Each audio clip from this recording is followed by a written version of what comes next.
Aira Aira are you okay? ಆದರೆ ನಾನು ಇಲ್ಲಿದ್ದೀನಿ ಅಂತ ನಿಂಗೆ ಹೇಗೆ ಗೊತ್ತಾಯ್ತು? ನೀನು ಇತ್ತೀಚೆಗಾದ ಆಕ್ಸಿಡೆಂಟಲ್ಲಿ ಯಾರು ಪ್ರಾಣ ಕಾಪಾಡ್ದ್ಯೋ ಅವನು ನನ್ನ ಫ್ರೆಂಡ್ ಸಿದ್ಧಾರ್ಥ್ ಭರದ್ವಾಜ್. ಅವನು ನಿನ್ನ ಹೆಸರು ಹೇಳ್ದ. ನಂತರ ನಾನು ನಿಮ್ಮ ಹಾಸ್ಪಿಟ್ಲಿಗೆ ಕಾಲ್ ಮಾಡಿ ಕೇಳಿದೆ. ಆಗ ಗೊತ್ತಾಯ್ತು ನೀನು ಬೆಂಗಳೂರಿಗೆ ಬಂದಿದ್ಯಾ ಅಂತ. ಹಾಗೆ ನಾನು ನಿನ್ನ ಮೀಟ್ ಮಾಡೋಣ ಅಂತ ಬಂದೆ. ನಿನಗೆ ಗೊತ್ತಿರಲಿ ಅಂತ ಒಂದು ವಿಷಯ ಹೇಳ್ತೀನಿ. ನೀನೀಗ ಸ್ಟೇ ಮಾಡ್ತಿದ್ಯಲ್ಲ ಹೋಟೆಲ್, ಅದು ಕೂಡ ಸಿದ್ಧಾರ್ಥ್ ಭರದ್ವಾಜ್ ಅವ್ರದೇ. ನಂಗೆ ಅರ್ಥ ಆಗ್ಬಿಟ್ಟಿತ್ತು ಸಿದ್ಧಾರ್ಥ್ ಪಂಕಜ್ಗೆ ಆಕ್ಸಿಡೆಂಟ್ನ ವಿಷಯ ಹೇಳಿದ ಅನ್ನೋದು. ಸರಿ ಐರಾ, ನಾನು ನಿನ್ನ ಹೊರಡ್ತೀನಿ. No duty calls. ನಿನಗೇನಾದ್ರು ಎಮರ್ಜೆನ್ಸಿ ಇದ್ದರೆ ಭಾವನ ಹತ್ರ ನನ್ನ ನಂಬರ್ ಇದೆ, ಪ್ಲೀಸ್ ಡೂ ಕಾಲ್. ಅದಾಗ ಸ್ವಲ್ಪ ಹೊತ್ತಿಗೆ ಪಂಕಜ್ ಹೊರಟು ಹೋದ. ಅಷ್ಟರಲ್ಲಿ ನನ್ನ ಅಸಿಸ್ಟೆಂಟ್ ಭಾವನಾ, ಮ್ಯಾಮ್ ಯಾರದು? ಸಿದ್ಧಾರ್ಥ್ ಭರದ್ವಾಜ್ ನಿಮ್ಗವ್ರು ಗೊತ್ತು ಅಂದ್ಮೇಲೆ ನಮಗೆ ಈ ಹೋಟೆಲಲ್ಲಿ ಸ್ವಲ್ಪ ಡಿಸ್ಕೌಂಟ್ ಸಿಗ್ಬೋದಾ? ನಾನು ಅವಳ ಮಾತುಗಳಿಗೆ ಉತ್ತರ ಕೊಡ್ಬೇಕು ಅನ್ನೋಷ್ಟರಲ್ಲಿ ರೂಮ್ನ ಡೋರ್ ಬೆಲ್ ಆಗತ್ತೆ. ಡೋರ್ ತೆಗೆದ್ ನೋಡಿದ್ರೆ ಯಾರೋ ಹೋಟೆಲ್ನ ಸಿಬ್ಬಂದಿ ದೊಡ್ಡ ಹೂನ ಬೊಕ್ಕೆ ಹಿಡಿದು ನಿಂತಿದ್ದ. ನೋಡಿದ್ರೆ ಆ ಬೊಕ್ಕೆನ ಸಿದ್ಧಾರ್ಥ್ ಕಳ್ಸ್ಕೊಟ್ಟಿದ್ದ. ಜೊತೆಲಿ ಒಂದ್ ಲೆಟರ್ ಕೂಡ ಇತ್ತು. ನಂಗ್ ಅದನ್ನ ನೋಡಿ ನಗು ಬಂತು. ನನ್ ಮುಖದಲ್ಲಿ ನಗು ನೋಡಿ ಭಾವನಾ ನನ್ನನ್ನ ಚುಡಾಯಿಸೋ ನೋಟ ನೋಡಿದ್ಲು. ನಾನು ಸಿಟ್ ಮಾಡ್ಕೊಂಡು, ಭಾವನಾ, ನೀನ್ ದಿನದಿಂದ ದಿನಕ್ಕೆ ಸೋಂಬೇರಿ ಆಗ್ತದ್ಯಾ?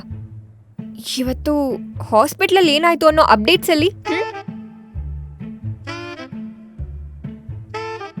ಅವಳು ಹೋಗ್ತಿದ್ದಂಗೆ ನಾನು ಆ ಲೆಟರ್ನ ಓದ್ದೆ.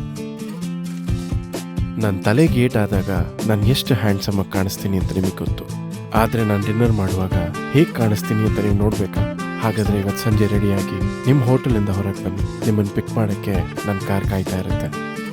ಅದೆಷ್ಟೋ ವರ್ಷಗಳ ಬಳಿಕ ಯಾರೋ ನನ್ನ ಹತ್ರ ಇಷ್ಟು ಪ್ರೀತಿಯಿಂದ ಮಾತಾಡಿದ್ದು. ನಾನು ನಾಚ್ತಾ ಸಂಜೆ ಡಿನ್ನರ್ಗೆ ಹೊರಡೋಕೆ ರೆಡಿ ಆದೆ. ನನ್ನ ಮಗಳು ಸಿಹಿನೂ ಕೂಡ ರೆಡಿ ಮಾಡಿಸ್ದೆ. ಅಮ್ಮ, ನಾವ್ ಎಲ್ಲಿಗೆ ಹೋಗ್ತಾ ಇದೀವಿ? ನಾವು ಯಾರನ್ನೋ ಮೀಟ್ ಮಾಡಕ್ ಹೋಗ್ತಿದೀವಿ. ನಾವ್ ಡ್ಯಾಡಿನ ಮೀಟ್ ಮಾಡಕ್ ಹೋಗ್ತಿದೀವಿ. ನಾವ್ ಡ್ಯಾಡಿನ ಮೀಟ್ ಮಾಡಕ್. ನನ್ ಮಾತ್ ಕೇಳಿ ಸಿಹಿ ಕುಂದಾಡೋಕ್ ಶುರು ಮಾಡಿದ್ಲು. ದಾರಿ ಉದ್ದಕ್ಕೂ ನಾನ್ ಸಿಹಿ ಹೇಳಿದ ಮಾತುಗಳನ್ನೇ ನೆನಪಿಸ್ಕೊಂಡು ಒಳಗೊಳಗೆ ಖುಷಿ ಪಡ್ತಾ ಇದ್ದೆ. ಆದ್ರೆ ನನ್ನ ಈ ಮನ್ಸಿನ ಖುಷಿ ತೂಫಾನ್ಗೆ ಮುಂಚೆ ಹುಟ್ಟೋ ನಿಶಬ್ದದಂತೆ ಅನ್ನಿಸ್ತಿತ್ತು. ನಾವು ಸಿದ್ಧಾರ್ಥ್ ಮನೆ ಮುಂದೆ ಇಳ್ಕೊಂಡ್ವಿ. ಯಾರೋ ಒಬ್ಬ ವ್ಯಕ್ತಿ ಬಂದು ನಮ್ಮನ್ನ ಮನೆ ಒಳಗಡೆ ಕರ್ಕೊಂಡು ಹೋದ. ಮನೆ ಒಳಗಡೆ ಹೋಗ್ತಾನೆ ಗೋಡೆಯಲ್ಲಿ ನೇತಾಕಿದ್ದ ಒಂದು ಮಾಸ್ಕ್ ನೋಡಿ ನನ್ನ ಎದೆ ಜಲ್ ಅಂತು. ಅದೇ ರೀತಿಯ ಸೇಮ್ ಮಾಸ್ಕ್ ನನ್ನ ಮಗುನ ಎತ್ಕೊಂಡು ಹೋಗಿದ್ದ ಆಗಂತುಕ ಹಾಕೊಂಡಿದ್ದ. ನಾನು ಭಯಕ್ಕೆ ಬಿಡಿಸ್ಕೊಂಡ್ಬಿಟ್ಟೆ. ಸಿದ್ಧಾರ್ಥ್, ಸಿದ್ಧಾರ್ಥ್, ಈ ಮಾಸ್ಕ್ ಇಲ್ಲಿ ಏನ್ ಮಾಡ್ತಿದ್ದೆ ಸಿದ್ಧಾರ್ಥ್?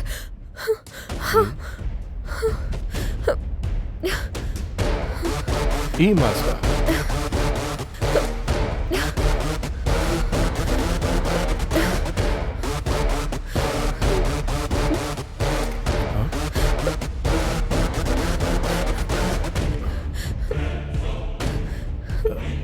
ಈ ಮಗು ನಿನ್ ಜೊತೆ ಇರೋ ಈ ಮಗು ಯಾರ್ದು?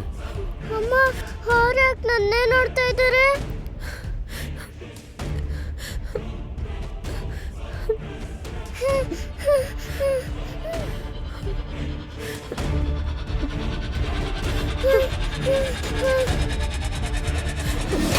ಸಿದ್ಧಾರ್ಥ್ ಮನೆಗೆ ಆ ಮಾಸ್ಕ್ ಹೇಗ್ ಬಂತು? ನನ್ ಮಗನನ್ನ ಕತ್ಕೊಂಡು ಹೋದ ಆ ಮನುಷ್ಯಂಗೂ ಮತ್ತು ಸಿದ್ಧಾರ್ಥ್ಗೂ ಏನ್ ಸಂಬಂಧ? ಸಿದ್ಧಾರ್ಥ್ ಯಾಕೆ ನನ್ ಮಗಳು ನೋಡಿ ಶಾಕ್ ಆದ? ನನ್ ಮಗಳು ಸಿಹಿನ ಅವ್ನು ಮುಂಚೆ ನೋಡಿದ್ನ? ನಮ್ ಕಾಲ್ ಮಾಡಿ ಬೆಂಗಳೂರು ಕರ್ಸ್ಕೊಂಡ ಆ ವ್ಯಕ್ತಿ ಯಾರು? ಇದ್ರಲ್ಲೇನಾದ್ರೂ ಮೋಸ ಅಡ್ಗಿದ್ಯಾ? ಇನ್ನು ಅಕ್ಷತ್ನ ತಾತನವರು ನನ್ನ ಫ್ಯಾಕ್ಟ್ರಿ ಹಿಂದೆ ಯಾಕೆ ಬಿದ್ದಿದ್ದಾರೆ? ಅಷ್ಟಕ್ಕೂ 6 ವರ್ಷಕ್ಕೆ ಮುಂಚೆ ನಾನು ಗರ್ಭಿಣಿ ಆಗೋಕೆ ನಿಜವಾದ ಕಾರಣ ಯಾರು? ಈ ಎಲ್ಲಾ ಪ್ರಶ್ನೆಗಳು ನಿಮ್ಗೂ ಇದೆ ಅಲ್ವಾ? ಹಾಗಾದ್ರೆ ತಡ ಯಾಕೆ? ಈಗಲೇ ಡೌನ್ಲೋಡ್ ಮಾಡಿ ಪಾಕೆಟ್ FM ಹಾಗೂ ಕೇಳಿ ಐರಾ. ಲಿಂಕ್ ಡಿಸ್ಕ್ರಿಪ್ಷನ್ ನಲ್ಲಿ ಇದೆ.